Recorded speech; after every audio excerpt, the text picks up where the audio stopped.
जय जिनेंद्र। आज हम पढ़ेंगे उत्तम ब्रह्मचर्य धर्म के बारे में। ये देखो, अयोध्या नगरी के राजा राम जी ने तो दीक्षा ले ली। वो तो मुनि बन गए और उनकी wife queen Sita, she was a very devoted wife. Sita ji ने पृथ्वीमती माता जी से दीक्षा ली थी और बहुत तपस्या की। तप के प्रभाव से सीता जी नेक्स्ट बर्थ में स्वर्ग में देव बनी थी। सीता के जीव यानी देव ने मुनि राम को मेडिटेशन करते हुए देखा, ध्यान करते हुए देखा और सोचा, अरे मेरे डियर राम ऐसे ही तपस्या करते रहे तो वो मुझसे पहले ही मोक्ष चले जाएंगे।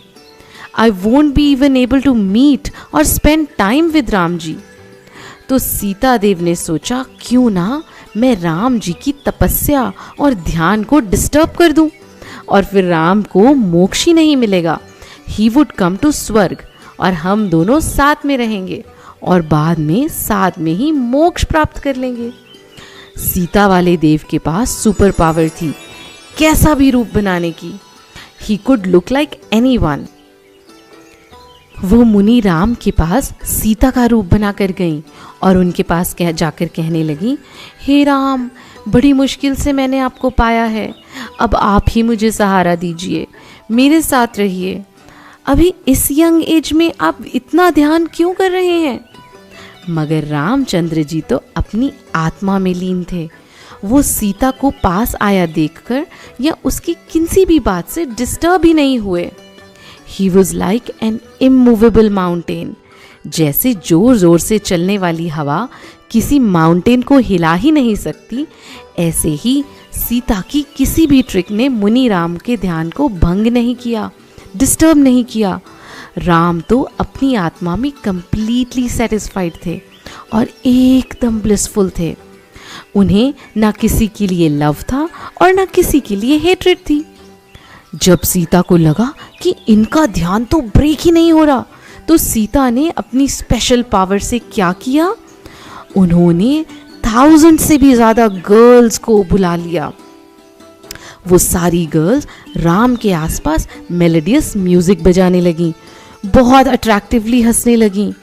मेडिटेशन करते हुए राम को डिस्ट्रैक्ट करने के लिए वहाँ का पूरा एम्बियंस उन्होंने बहुत ही अट्रैक्टिव और इंटरेस्टिंग बना दिया था। मगर मुनि राम जी को उत्तम आकिंचन्य धर्म का ज्ञान था। ही न्यू दैट हिज आत्मा is beyond all emotions, all worldly pleasures and relationships. ये रियलाइज करके राम जी तो सिर्फ अपनी आत्मा में मगन थे, विदाउट एनी डिस्टर्बेंस। वो अपनी आत्मा का ध्यान करते गए बिना किसी डिस्ट्रैक्शन के। और पता है फिर क्या हुआ? मुनि राम की आत्मा प्योर होने लगी और वो अरिहंत बन गए, भगवान बन गए, इस दुनिया में सबसे उत्तम, सबसे बेस्ट बन गए, हम सबके रोल मॉडल बन गए। इसीलिए राम जी को इंडिया में सब लोग वर्शिप करते हैं। आत्मा में लीन रहने का नाम ही तो है उत्तम ब्रह्मचर्य, जिसकी एक्सीलेंट एग्जाम्पल है मुनि राम की ये ट्रू स्टोरी। चलो हम सब यही भावना भाते हैं, यही विश करते हैं कि हम भी अपनी आत्मा को जान पाएं और एक दिन अपनी आत्मा को एकदम प्योर बना लें। बनाएंगे ना? जय जिनेंद्र।